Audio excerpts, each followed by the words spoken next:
के शहर में खलीफा की हुकूमत थी और लोग अमन व अमान से रहते थे। इस शहर से दूर एक छोटे से गांव में एक गरीब चरवाहा रहता था जिसका नाम शमसुद्दीन था। शमसुद्दीन बहुत नेकदिल और ईमानदार इंसान था। उसके पास कुछ ही बकरियां थीं जो उसकी रोजी का अकेला सहारा थीं। शमसुद्दीन का कोई खानदान नहीं था, बस वह अकेला था और उसकी बकरियां ही उसका सहारा थीं। वह हर रोज सुबह सवेरे उठता और अपनी बकरियों को चराने पहाड़ियों की तरफ ले जाता था।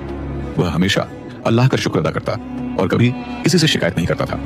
उसकी जिंदगी बहुत सादा थी। उसी गांव में एक अमीर जमींदार भी रहता था जिसका नाम शाहिद था। शाहिद बहुत मगरूर और जालिम इंसान था जो गरीबों को हकीर समझता था। उसके पास बहुत सारी जमीनें और माल और दौलत थी, मगर उसका दिल पत्थर का था। वह हमेशा गरीबों को सताता और उन पर जुल्म करता था। एक दिन शमसुद्दीन अपनी बकरियों को चराते हुए एक नई जगह पहुंच गया जहां बहुत हरी भरी घास थी। उसने सोचा कि यह जगह उसकी बकरियों के लिए बहुत अच्छी है। वह खुशी से वहीं बैठ गया और बकरियों को चरने दिया।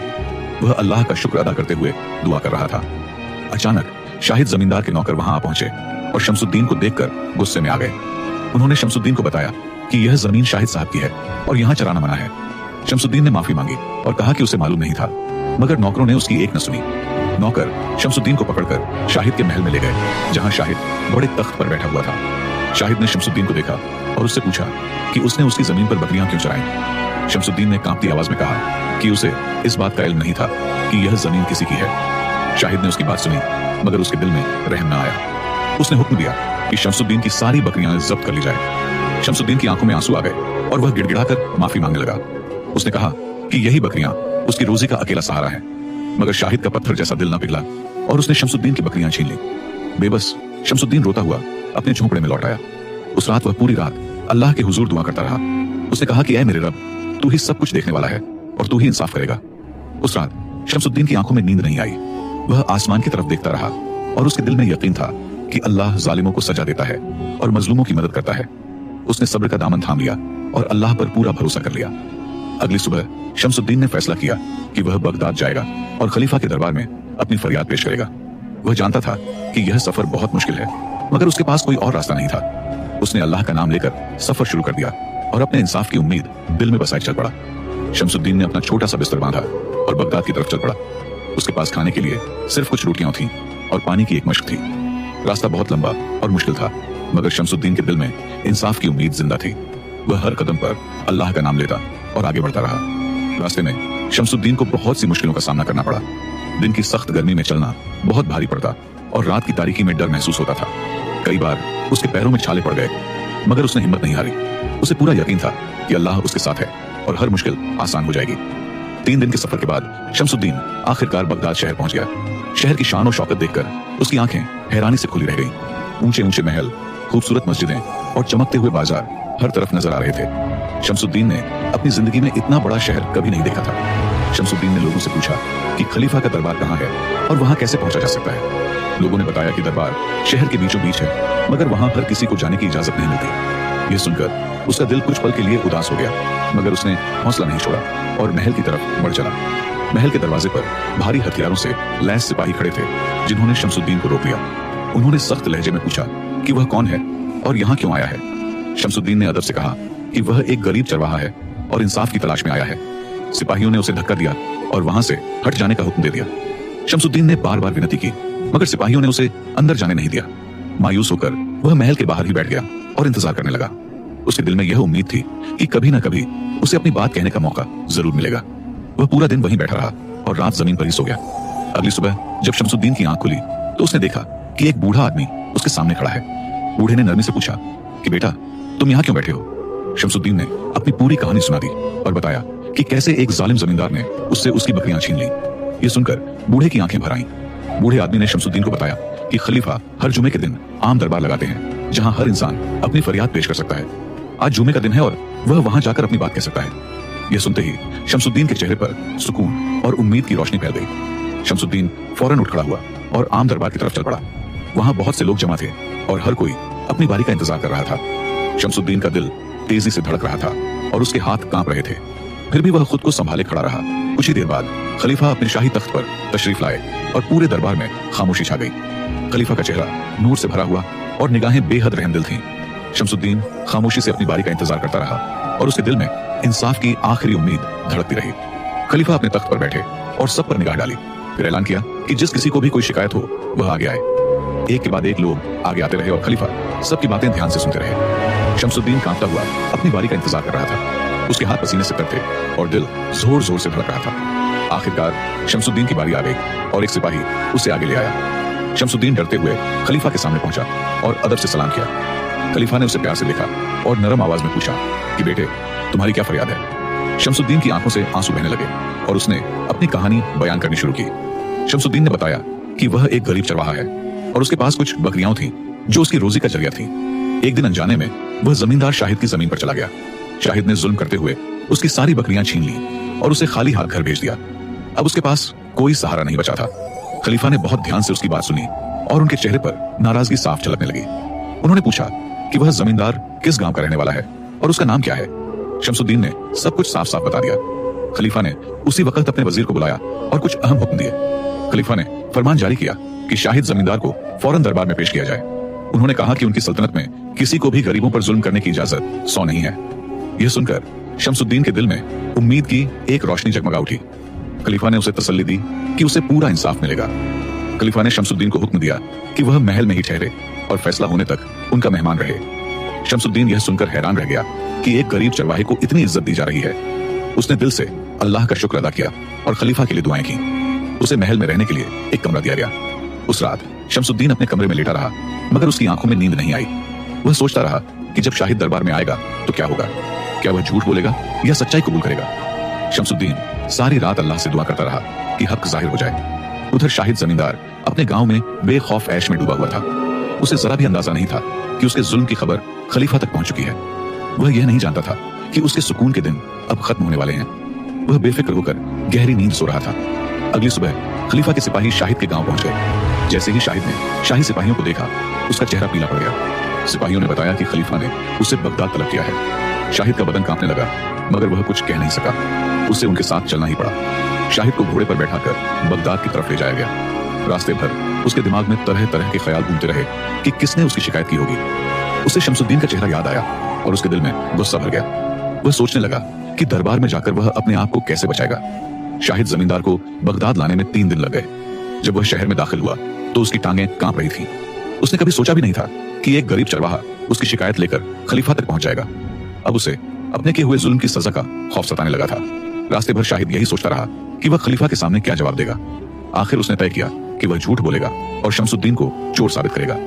उसके दिल में यह गुमान था कि वह अमीर है और उसकी बात ज्यादा अहम मानी जाएगी। उसके अंदर का घमंड अभी पूरी तरह टूटा नहीं था। जब शाहिद को शाही दरबार में लाया गया तो खलीफा अपने तख्त पर बैठे हुए थे। शमसुद्दीन भी वहीं मौजूद था और शाहिद को देखते ही उसका दिल जोर से धड़कने लगा।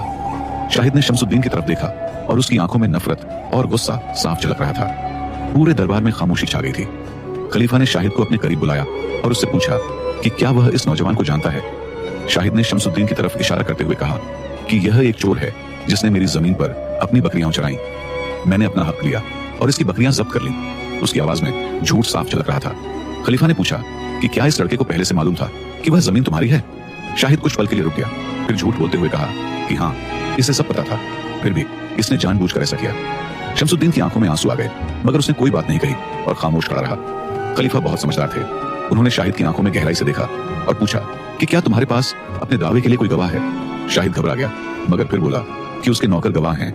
खलीफा हल्की सी मुस्कुराहट के साथ बोले कि नौकर कभी अपने मालिक के खिलाफ गवाही नहीं देते, मुझे सच्चाई चाहिए। खलीफा ने फौरन हुक्म दिया कि उस गांव के दूसरे लोगों को भी दरबार में बुलाया जाए। उन्होंने सिपाहियों को भेजा कि गवाहों को लेकर आए। यह सुनते ही शाहिद का चेहरा जर्द पड़ गया, क्योंकि वह जानता था कि गांव वाले उसके जुल्म के गवाह हैं। अब उसका झूठ ज्यादा देर छुपा नहीं रह सकता था। कुछ दिनों बाद गांव के कई लोग दरबार में पेश किए गए। खलीफा ने उनसे पूछा कि क्या वे शमसुद्दीन और शाहिद को जानते हैं। सबने एक आवाज में कहा कि हाँ, हम दोनों को जानते हैं। खलीफा ने उनसे कहा कि बिना डर के सच बयान करें और बताएं कि जालिम कौन है और मजलूम कौन। गांव के लोगों ने एक एक करके गवाही दी कि शाहिद बहुत जालिम इंसान है। उन्होंने बताया कि शमसुद्दीन नेक दिल और ईमानदार आदमी है, जिसने कभी किसी का नुकसान नहीं किया। सबने कहा कि शाहिद हमेशा गरीबों पर जुल्म करता आया है। ये सुनकर शाहिद का सिर शर्म से झुक गया। खलीफा ने सबकी बातें ध्यान से सुनी और फिर शाहिद की तरफ देखा। उन्होंने कहा कि अब सच्चाई पूरी तरह सामने आ चुकी है और तुम्हारा झूठ साबित हो गया है। शाहिद का बदन कांपने लगा और उसकी आंखों में खौफ साफ नजर आने लगा। दरबार में इंसाफ का पल करीब आ चुका था। खलीफा ने पूरे दरबार पर एक नजर डाली और फिर शाहिद की तरफ देखा। उनकी आंखों में सख्ती थी मगर आवाज में ठहराव था। उन्होंने कहा कि शाहिद, तुमने न सिर्फ एक गरीब पर जुल्म किया बल्कि मेरे सामने झूठ भी बोला। ये दोनों जुर्म बहुत बड़े हैं और इनकी सजा जरूरी है। शाहिद कांपता हुआ खलीफा के कदमों में गिर पड़ा और रहम की भीख मांगने लगा। उसने कहा कि उससे बहुत बड़ी गलती हो गई और उसे माफ कर दिया जाए। खलीफा ने फरमाया कि जब शमसुद्दीन ने तुमसे माफी मांगी थी तब तुमने रहम नहीं किया था, अब इंसाफ होकर रहेगा। खलीफा ने अपना फैसला सुनाया कि शमसुद्दीन की सारी बकरियां उसे वापस दी जाएं। इसके अलावा शाहिद की आधी दौलत गरीबों में तकसीम की जाए। शाहिद को 1 साल की कैद की सजा दी गई ताकि वह अपने की पर गौर कर सके। दरबार में इंसाफ की गूंज फैल गई। शमसुद्दीन की आंखों से खुशी के आंसू बहने लगे और उसने अल्लाह का दिल से शुक्र अदा किया।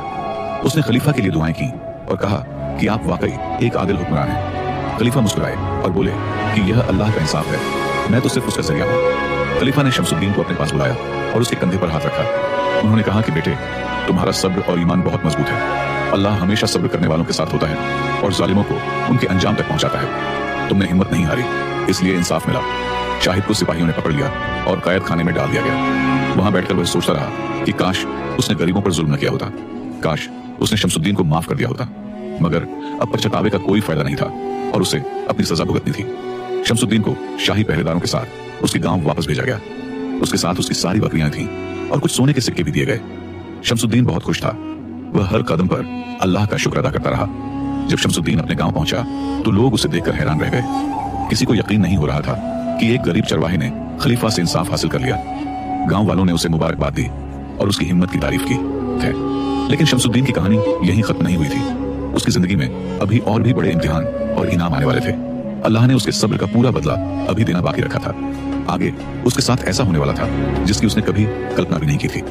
शमसुद्दीन अपने गांव लौटकर फिर से सादा जिंदगी गुजारने लगा। वह रोज की तरह अपनी बकरियां चराता और दिल से अल्लाह का शुक्र अदा करता।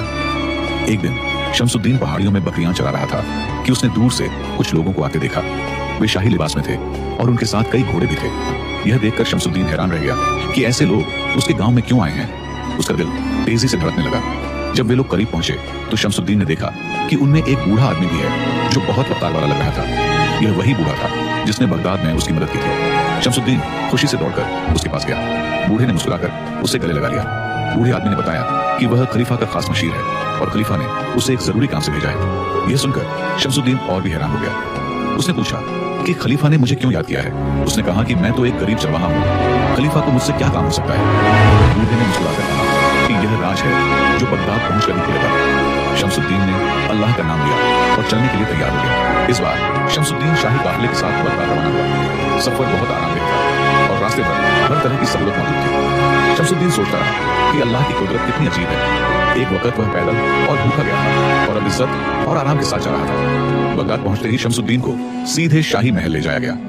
खलीफा ने उसे बड़े प्यार से खुशामदीद कहा और अपने पास बैठाया। शमसुद्दीन ने अदब से सिर झुका लिया क्योंकि वह इतनी इज्जत का आदी नहीं था। खलीफा ने मुस्कुराते हुए उससे बात शुरू की। खलीफा ने बताया कि उन्होंने शमसुद्दीन को शाही मवेशी खाने का निगरान बनाने का फैसला किया है।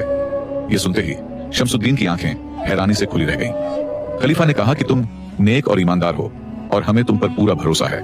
अब तुम शाही खिदमत का हिस्सा हो गए। शमसुद्दीन की आंखों से खुशी के आंसू बहने लगे और उसने बार बार अल्लाह का शुक्र अदा किया। जो इंसान कल तक कुछ बकरियों का मालिक था, आज वह खलीफा का भरोसेमंद आदमी बन चुका था। यह उस सब्र और सच्चाई का इनाम था जो उसने हर हाल में निभाई थी। इस पूरी कहानी का यही पैगाम है कि अल्लाह के नजदीक गरीब और अमीर सब बराबर हैं। जुल्म कभी मत करो क्योंकि अल्लाह हर चीज देख रहा है। सब्र करने वालों को अल्लाह जरूर इनाम देता है। अल्लाह का इंसाफ देर से सही मगर जरूर आता है। दोस्तों, अगर कहानी अच्छी लगी हो तो लाइक जरूर करना और एक प्यारा सा कमेंट भी छोड़ देना। साथ ही ये भी बताना कि आप किस शहर या किस मुल्क से ये वीडियो देख रहे हैं। अपनी दुआओं में याद रखना। इंशाअल्लाह फिर मिलेंगे एक नई कहानी के साथ। तब तक के लिए अल्लाह हाफिज।